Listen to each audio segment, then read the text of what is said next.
Si Piangang na nakatayo sa itaas ay nagsambit ng ilang pilosopikal na kalokohan, bawat ilog ay may liko, at ang mga tao ay may pag-alis.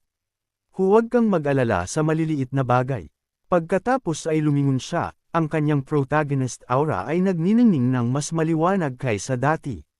Fair na, bawiin natin ang ating spirit field. Pagdating dito, huminto ang lahat sa gilid ng bangin. Nagsalita si Piang. Ang spirit field na ito ay mas malaki kaysa sa inaakala ko. Sa ibaba ay isang napakalawak na kapatagan, marahil ay kayang magtanim ng lahat ng uri ng bagay. Tiningnan ang mayabong at mayaman na lupain, hindi maiwasang isipin ni Yan Yu, gusto kong magtanim ng hardin ng rosas, pagkatapos ay pumili ng pinakamagagandang bulaklak at ayelay ang mga ito sa mahal ko. Bigla, nagsalita ang seryosong muli. Hindi tayo dapat maging kampante. Malamang na malapit lang ang pangunahing katawan ng demonyo na nagdudulot ng gulo. Tumingin si Mugwan Yang sa unahan at halos maihi sa kanyang pantalon. Nasa harapan natin, hindi inaasahan, ang bagay na lumilipad ay naging isang matinding kalaban para sa mga disipulo ni Piang, isang dakilang demon beast. Ito ay isang lumilipad na lobo na mukhang napakabangis. Ikanaway ni Yip ang kanyang kamay, nagbibigay ng utos sa kanyang mga babaeng disipulo. Lumitaw na ang pinuno, patumbahin lang iyan at ang pagbawi sa spirit field na ito ay halos tapos na. Agad na naintindihan ng tatlo ang kanyang ibig sabihin. Sumugod sila sunod-sunod, iniiwan si Yip Yang na may Guanyang. Sect Leader Shifu, ipaubaya mo ito sa amin. Tama, kung aasa tayo kay Shifu sa lahat ng bagay, ano ang silbi nating mga disipulo? Nakatayo si Mugwan Yang sa likod niya na parang assistant. Shifu, ikaw na lang ang bahala sa formation para sa amin. Kami na ang bahala sa iba. Lahat, sumugod. Nakita ni Piang ang maliit na bagay na ito na nagsasalita na parang alam niya ang lahat, kaya ganap siyang natigilan. Kinuskos niya ang ulo nito at tinanong, Mugwan Yang, paano ka? Pagkatapos ay nakita lang niya ang batang babae na walang muwang na sumagot, kailangan kong manatili at protektahan si Shifu. Bukod pa, marami ng tao. Bakit patuloy na nakatitig sa akin si Shifu doon? Mabilis na sinalubong ng tatlong babaeng disipulo ang dakilang demon beast. Unang humakbang si Li Qing, direktang pinaputok ang kanyang espada patungo dito. Ang galaw na ito ay talagang epektibo. Agad nitong nakuha ang ilang tomato sauce mula sa dakilang demon beast. Isa pang tama ang dumating at lumipad si Muli, sumisigaw, mamatay ka sa tanghali. Ang dakilang demon beast ay masakit na umungol sa pagkamuhi. Hindi inaasahan, kahit si Yan Yu ay hindi rin mas mababa. Gumanap siya bilang Little Life Flying Daggers, naghagis ng 3 punyal ng sabay-sabay. Dito na rin ako. Hindi kayang harangan ng dakilang demon beast ang mga galaw na ito. Mukha itong punching bag, sina Lu Qing at Muli ay bawat isa ay may hawak na espada at naghiwa. Sumigaw sila, ang katapusan. Ang dalawa ay pinagsama upang ilabas ang huling pamatay na galaw. Ang dakilang demon beast ay hinati-hati sa mga piraso at inilagay sa isang styrofoam box. Agad na sinundan ng isang malaking pagsabog, na hindi naiiba sa isang episode ng Power Rangers. Dahan-daang nawala ang usok. Nakita ito ni Mugwang at naintindihan na may mali at sumigaw, ang mahina. Lumingon si Piang at nagtaka, anong problema? Mabilis na sumagot si Guan Yang, may mali.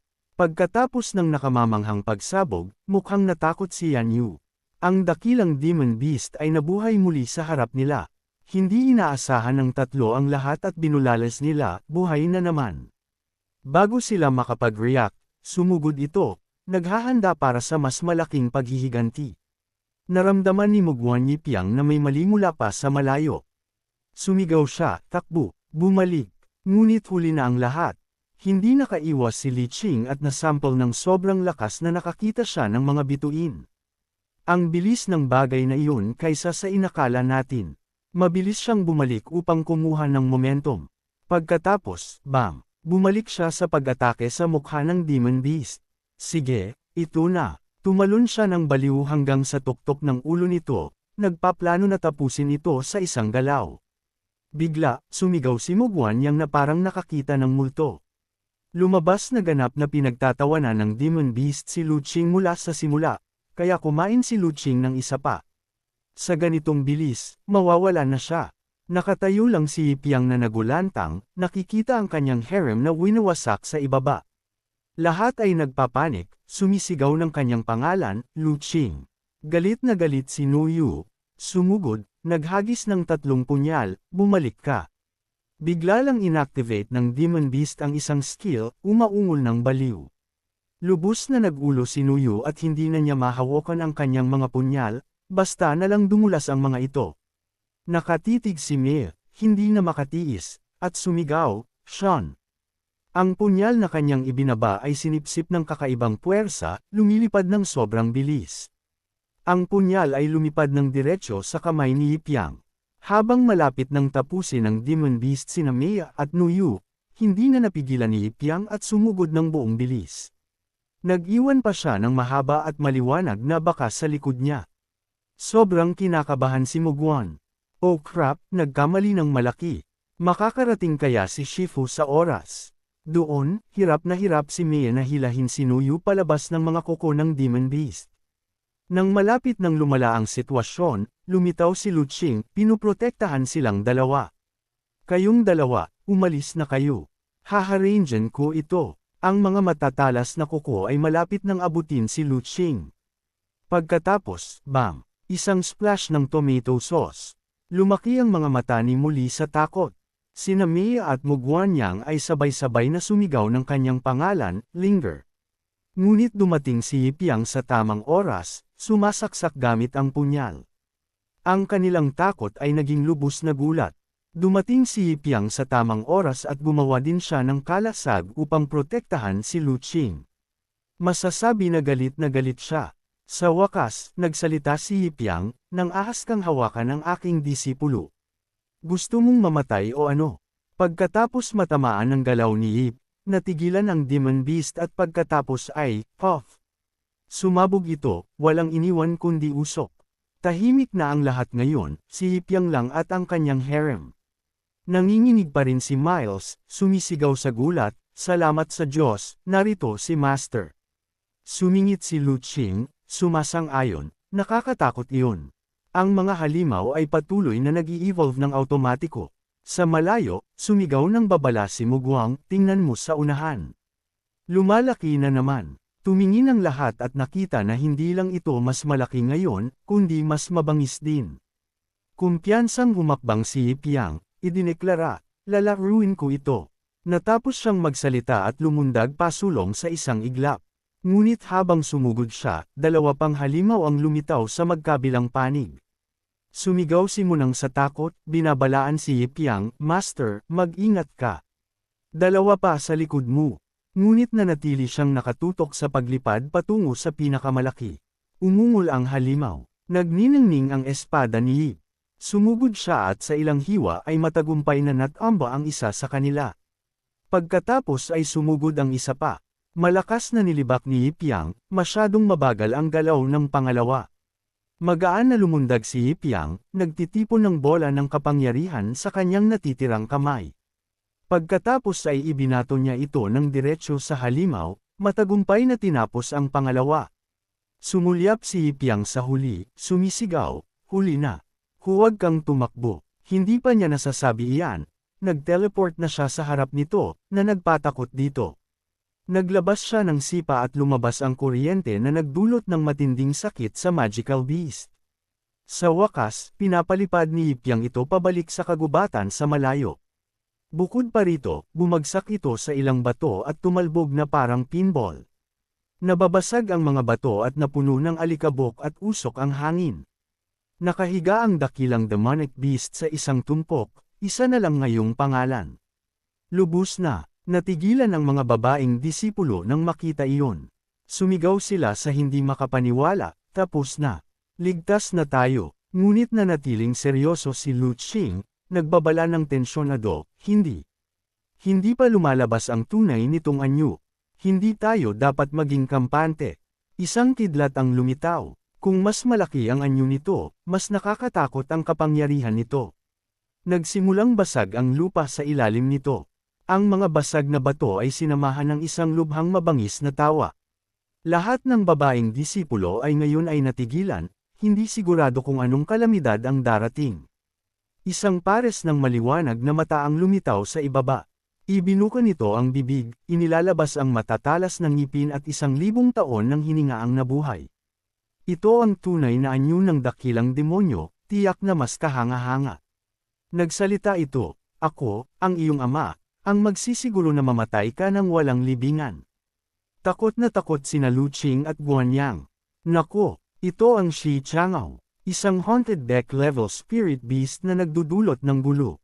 Ito ang pinaka-nakakatakot na uri. Pagkatapos ay tiningnan niya si Yip at binabalaan siya, "Master, hayaan mo na ang spirit field. Umalis na tayo rito." Ang pisikal na atake nito ay hindi kapareho ng antas ng kanyang refined spirit body. Narinig ang lahat, sumagot ito, "Gusto mo ring tumakbo?" Huli na. Kaagad pagkatapos ay inilabas nito ang kanyang killer move, "Ikaw na mga kaluluwa, magkawatak-watek at mawala." Ang bola ng enerhiya ay lumabas ng may baliw na kapangyarihan. Pagkatapos lang ng isang pangungusap, lumipad ito ng diretso kay Yip na may napakalaking mapanirang puwersa. Naghanda si Yip na harangan ngunit hindi bago ito insultuhan.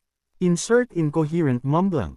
Ang kanyang mukha ay sobrang hindi totoo habang sinumpa niya ito, "Ikaw na gago." Pagkatapos ay hinampas niya ang kanyang espada, "Hindi ka pa nakontento niyan, ha?" Ang dalawang makapangyarihang puwersa ay nagkatalo upang makita kung sino ang mananalo. Hindi inaasahan, sa isang hiwa lang, hinati ni Yip Yang ang atake. Ang hiwa ay talagang lumipad ng diretso patungo sa dakilang demon beast, kaya hinati rin ito ng maginhawa, na idinagdag sa koleksyon ng cardboard box ni Yip Yang. Sobrang haba ng hiwa na dumaan ito sa dakilang demon beast at nagpatuloy. Lahat ng nakakita sa eksenang ito ay muling nagulantang. Ang dakilang demon beast ay nasa hindi matitiis na sakit. Syrup beard, high blood ang bumubulwak sa lahat ng dako. Sa wakas, sumabog ito sa isang nakamamanghang paraan. Ang natira sa dakilang demon beast ay malungkot na nahulog sa lupa. Sa likod ng usok, lumitaw ang isang maliit na kulay abo na lobo. Desperado itong tumingin sa paligid, iniisip takot. Sobrang lakas ng taong ito. At tumakas ito, iniisip, kaya ko namang gumawa ulit ng iba pang araw. Tumakas, bigla, isang talisman ang lumipad mula sa kung saan. Sobrang takot ang dakilang demon beast na halos maihina ito. Desperado itong nagmakaawa, "Huwag mo akong sirain." Ngunit huli na ang lahat. Ganap itong tinamaan ng atake. Ang dakilang demon beast ay sinelyuhan sa isang maliit na kaibig-ibig na talisman. Tiningnan ni Yip Yang ang talisman sa kanyang kamay at tiniyak dito, "Huwag kang mag-alala. Hindi kita sisirain. Binibigyan kita ng pagkakataon na mabuhay muli." Pagkatapos ay ibinigay niya ang mini gray wolf kay Guanyang. Ang spirit familiar na ito ay iyon na ngayon. Hawak ang talisman, hindi maiwasang maging curious si Guanyang. "Paano ko ito gagamitin?" Casual na sumagot si Yip Yang, "Huwag kang mag-alala ngayon. Natural mong malalaman kapag naging unmyoji ka. Alagaan mo itong mabuti." Tiningnan ang tahimik na field sa harap nila, hindi maiwasang bumantong hininga sila sa pagkamangha. Hindi masama ang spirit field na ito. Kahit hindi tayo umalis sa sekta, hindi tayo magugutom. Maging si, muli ay nagkaroon ng mood na asarin si Yip, "Master, bilang pinuno ng isang sekta, paano ka nagiging ganoong walang silbi?" Agad na lumingon si Yip Yang upang tingnan siya ngunit nagpa siya na hindi makipagtalo at nagkunwari lang ng isang awkward na ngiti. Nakita ito ni Muli, nagulantang, pagkatapos ay ngumiti ng may paghanga. Sa ilalim ng papalubog na araw, sa wakas ay malinaw niyang natukoy ang kanyang direksyon. Tulad ng inaasahan, hindi mali ang aking pinili. Bagaman mayroon siyang ilang maliliit na depekto, tunay siyang mapagkakatiwalaang tao.